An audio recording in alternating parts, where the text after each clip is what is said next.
Fala galera, estou fazendo esse vídeo primeiramente para mostrar para vocês a versão da verdadeira história sobre a invasão da Academia Gracie Humaitá, tá, em 1988. Tá?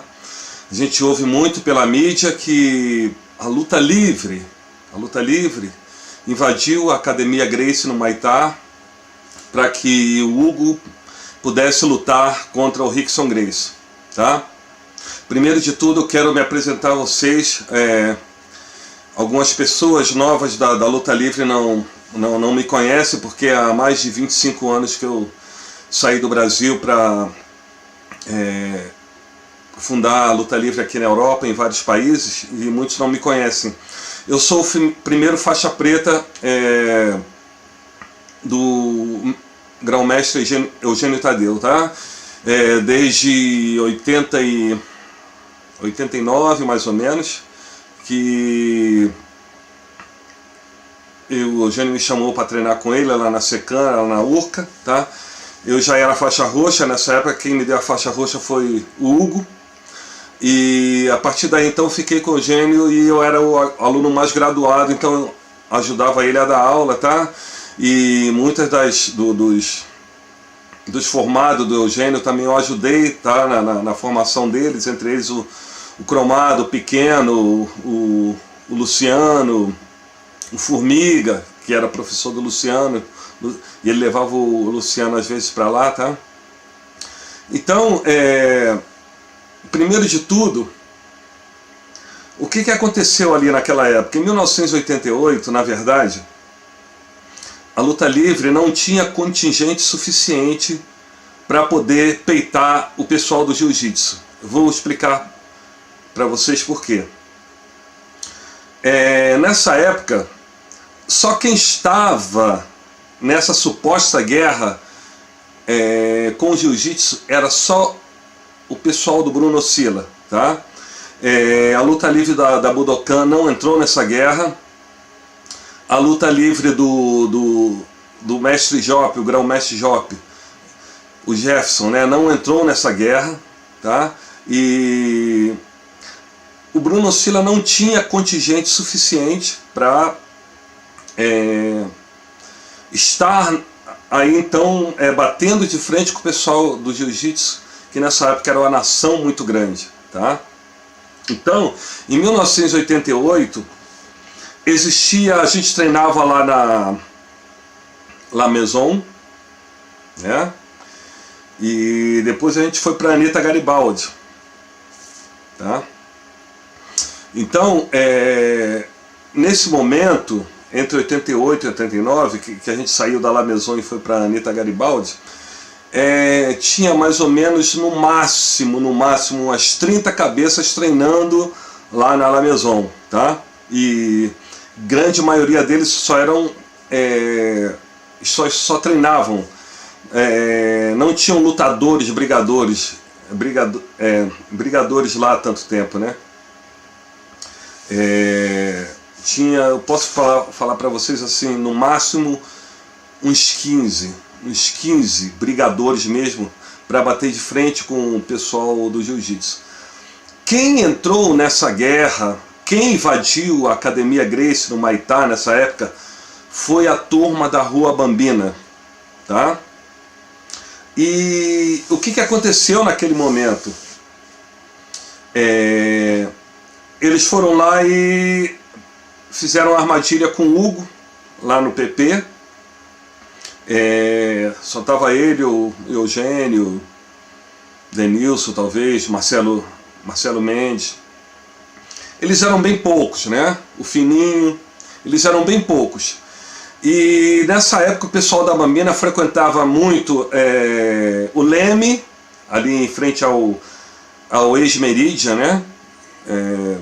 Ali em frente à Princesa Isabel, e na Maria Quitéria, Ipanema. Então o pessoal da Rua Bambina não estava naquele momento lá no PP, tá? Então quando eles souberam da briga entre o Hugo e o Rickson lá no PP, aí criou-se aquele burburinho lá na Rua Bambina, tá? Por quê? Não por causa do Hugo, exatamente, porque o Hugo ainda é uma pessoa que o pessoal da Rua Bambina olhava ele, mais ou menos, porque nesse momento o Hugo e o Eugênio, eles eram praticamente unha e carne, tá? Nessa época que eu treinava com eles, eles davam aula, todos eles juntos, Hugo, Marcelo Mendes, Denilson, Eugênio e... isso aí, Hugo, Marcelo Mendes, Denilson, Eugênio, de vez em quando o Carlinhos Brunocilla ia lá na La Maison.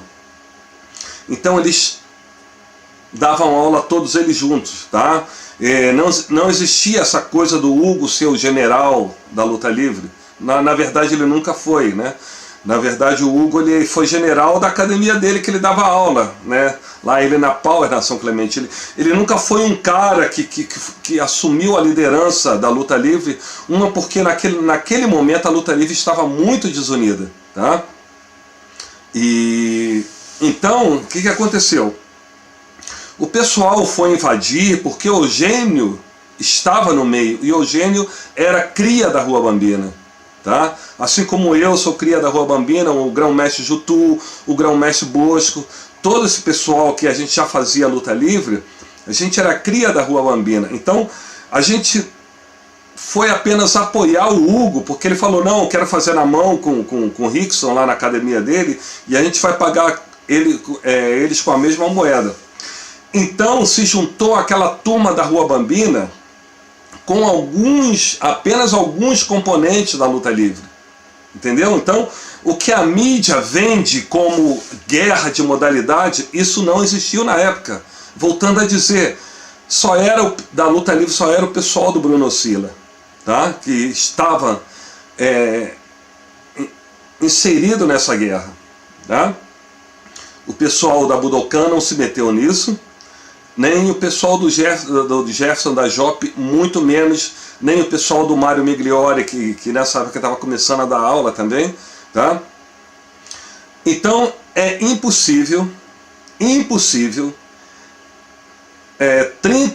somente 30 no máximo, tá? 30 cabeças da luta livre invadirem a Academia Gracie no Maitá, tá? Inclusive nesse tempo, entre 88 e 89, eu dava aula pro Hugo lá na Academia Naja, entendeu? Apesar que ele me esculacha o tempo todo aí nas redes sociais, né, dizendo que eu não valho nada e não sei o que eu não sou guerreiro e tudo mais. Como é que alguém dá confiança a outra pessoa para dar aula para ele se a pessoa não é guerreira? Pensa bem, tá? Então, eu dava aula nesse tempo para o Hugo, tá? Eu ainda era faixa azul e já dava aula para ele, tá? Para vocês terem uma ideia, lá na Academia Naja. E um dos meus alunos ilustres era até o Ivan, tá? O Ivan agora é mestre de Muay Thai. Ivan era um dos meus alunos, eu dava aula para o grão-mestre Narani, aula privada de chão, de luta livre para ele, tá? Então, nesse tempo, entre 88 e 89, antes de eu ir lá para o Eugênio, eu estava tendo aula, eu era aluno do Hugo e dava aula para ele ali, tá? Depois eu fui para o Eugênio, é uma outra história, tá? Me senti traído por ele, pelo Hugo, mas isso aí é uma outra história. Eu só querendo dizer para vocês que é o seguinte, eu estava naquele momento dando aula para o Hugo na Naja, entendeu? Ali no Flamengo, aquela Naja que foi invadida lá no começo dos anos 80, e sei dessa história toda. Então, no momento que ele lutou com o Rickson, eu estava dando aula para ele lá na Naja. Quando a gente invadiu a Academia Gracie Maitá, eu estava ali no meio também, tá? Naquele tumulto todo, e eu sei bem dessa história, ok? A princípio, a gente ia lá para quebrar tudo, porque era assim que a turma da Rua Bambina, quando invadia um lugar, invadia uma rua, invadia o bairro, fazia, e a gente ia para quebrar tudo, tá? Na verdade, como a gente estava, o barulho não era nosso, né? O barulho era do Hugo particularmente, por isso que ele ganhou a fama do general, porque inclusive eu vi em algumas entrevistas ele dizendo que ele comandava a massa para lá. Não era assim, né? a gente foi mais por causa do Eugênio, porque o Eugênio era cria da Rua Bambina, tá? E então eles combinaram o seguinte, ó, a gente não vai bater em ninguém, a gente só vai fazer a rodinha para o Hugo e o Rickson lutarem, tá? Porque a nossa intenção era a seguinte, e graças a Deus não aconteceu isso, porque ia gerar uma guerra sem limite no Rio de Janeiro, tá? Porque nesse tempo também a igreja já estava uma nação muito grande, principalmente na Academia Carson, que era uma multidão já que treinava ali, tá? Então a Academia do Carson já era o foco ali do jiu-jitsu na Zona Sul na época, porque eles ganhavam todos os campeonatos, então já tinha uma nação muito grande ali. Então, com certeza, ali naquele momento, na Academia Gracie Humaitá, que eles eram muito pouco, apesar de lutadores experientes, eles iam apanhar muito do pessoal da Rua Bambina, tá? Mas como os faixa pretos na época de luta livre, que era Hugo, nem muito o Eugênio estava acostumado com a gente, que a gente ia mesmo para brigar e acabar com tudo, tá? Eles meio que botaram o galho dentro e falaram, não, a gente não vamos fazer nenhum tipo de covardia, porque na verdade eles ficavam com medo de sair na rua. A gente já estava acostumado com isso desde a época dos anos 70, entendeu? A gente já saía na rua já disposto a brigar, e a gente não tinha medo de retaliação. Então eles ficaram meio com medo da retaliação, porque nessa época o nome Gracie era um terror na Zona Sul, inclusive no Rio de Janeiro inteiro. Todo mundo tinha medo, tá? Todo mundo tinha medo dos Gracies, tá? Não somente o pessoal da Rua Bambina, tá? E alguns como o Marco Ruas não tinha absolutamente medo nenhum deles. Só que o Ruas não era um cara brigador de rua como a gente era, tá? Como o Eugênio era dessa época, né? Daqueles faixa preta, o único que tinha experiência de brigar na rua era o Eugênio. Nem o Hugo não tinha, tá? O Hugo tinha algumas outras poucas brigas que ele tinha, porque ele era goleiro do Embalo na época, e naquela época, se eu não me engano, era o Embalo, tá? De repente é outro time, mas eu acho que era o Embalo. E tinha sempre aquela guerra do Embalo com o Juventus, tá? Que o Juventus era do Pinduca, e tinha aquela coisa com o Embalo. Então sempre tinha aquela guerra. São Clemente também tinha um time de praia. Então sempre tinha a briga de torcida desses times.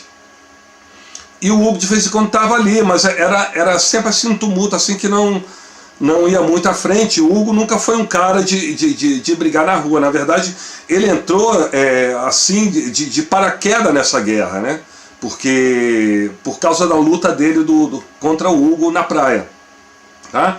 Então, naquele momento, na invasão da Academia Gracie no Humaitá, onde o Rickson lutou com o Hugo, né? E o Rickson venceu a luta, e logo depois o Eugênio começou a lutar com o Royler, né?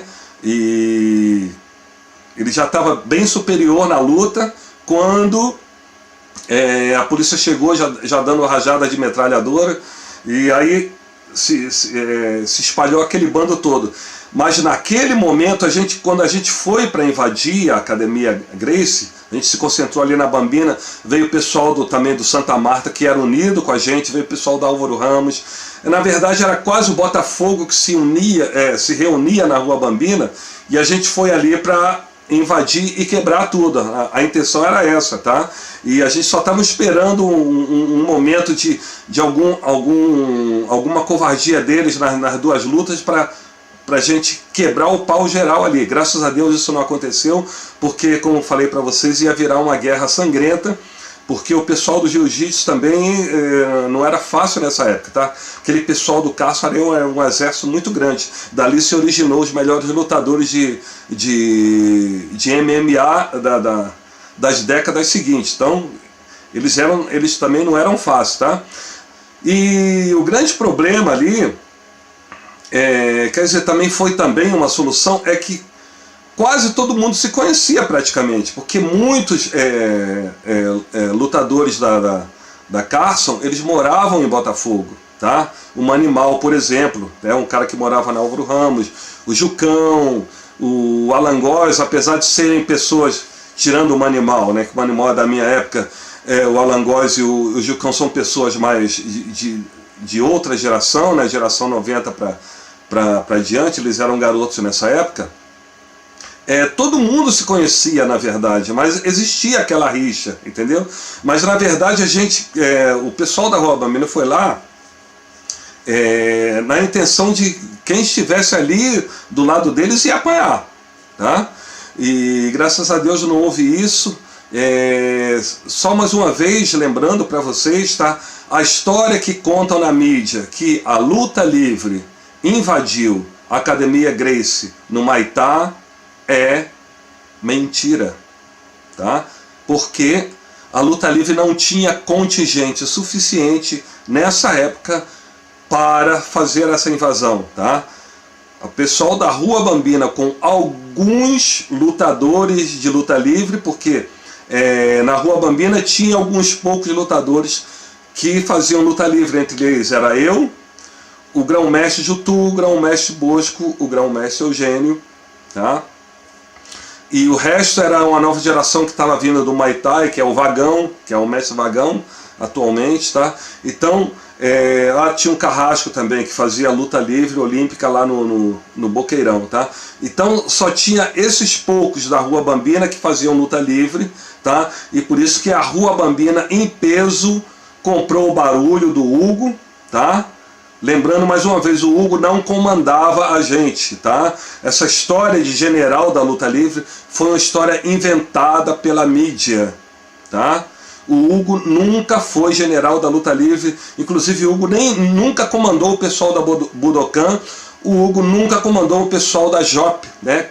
Cada um tinha o seu grupo pontual, tá? Não tinha comando geral dali, nem mesmo o Carlos Bruno Sila, ele era comandante geral da luta livre, né? Nem o próprio Leitão, porque o Leitão também ele não tinha comando algum sobre o pessoal da Bruno Sila, tá? Inclusive se tinha aquela separação, tá? Para vocês terem ideia, nessa época eu vou guardar os nomes justamente para proteger a privacidade das pessoas, tá? Nessa época eu estava treinando com o Alexandre Linguinha, fazendo sparring de boxe ali na Anitta Garibaldi, quando chegou o Jefferson, né, da JOP, com um aluno, e falou pra gente o seguinte, ó, eu vou testar o meu aluno aqui, porque um cara do jiu-jitsu, onde ele está dando aula no condomínio, na Barra, falou que ele tinha que parar de dar aula de luta livre, porque senão ele ia ir da próxima vez e ia expulsar ele dali na porrada, tá? Então o Jefferson veio com esse aluno, vou guardar o nome dele e do outro também do jiu-jitsu, que são meus amigos, tá? Eu não quero envolver neles nessa coisa, só apenas como um fato histórico. Então eu estava fazendo sparring de boxe com Linguinha, nessa época era de manhã ali na Anitta Garibaldi, quando a gente treinava ali ainda, e chegou o Jefferson com esse aluno. E aí eles escolheram entre mim e o Linguinha para fazer sparring com o menino, para ver se ele estava pronto para fazer o desafio, porque ele queria desafiar esse lutador, esse professor de jiu-jitsu.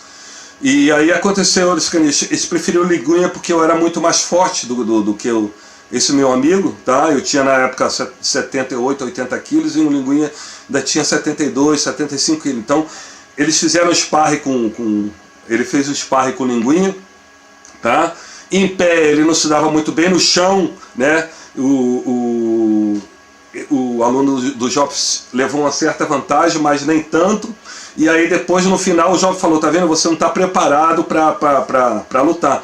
Então a gente falou com ele assim, né? Tava eu e o Linguinha, eu falei assim, é o seguinte, ó, vamos lá e vamos quebrar esse cara, vamos quebrar tudo lá para ele aprender a respeitar a gente. Aí o Jefferson, né? O Jefferson não tinha essa tenacidade de invasão, de briga, entendeu? Ele falou, não, prefiro que não, né? Eu só estou mostrando ao meu aluno que ele não está preparado para ir lá e lutar com esse cara. Então, acabou o menino saindo de lá e não dando mais aula, né? A gente ficou assim meio injuriado, porque a gente falou, Jobs, a gente vai lá, a gente pega a turma lá da Bambina e vamos lá e vamos quebrar esse cara lá, para ele aprender a respeitar, entendeu? Mas, infelizmente, o Jefferson tinha outro tipo de mentalidade, ou felizmente, também podia gerar também uma luta maior, né? Então, só estou querendo explicar para vocês, tá? Que tem muita história na grande mídia, que são histórias que a gente... as pessoas absorvem sem saber realmente o que se passava naquele momento, tá? Lembrando mais uma vez, ali não foi invasão da luta livre, porque a luta livre não tinha contingente suficiente para invadir a Academia Gracie, o Maitá, ok? Então, até a próxima história, se Deus quiser.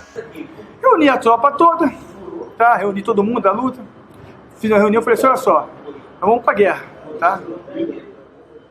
O evento vai começar às 19 horas no Tijuca. Tijuca tem clube, né, Marcelo? Foi, mas Tijuca, né? Tijuca, né? E nós, 2 horas da tarde na Bambina, nós reunimos 100 carros. 100 carros na Bambina, tá? E saiu a tropa.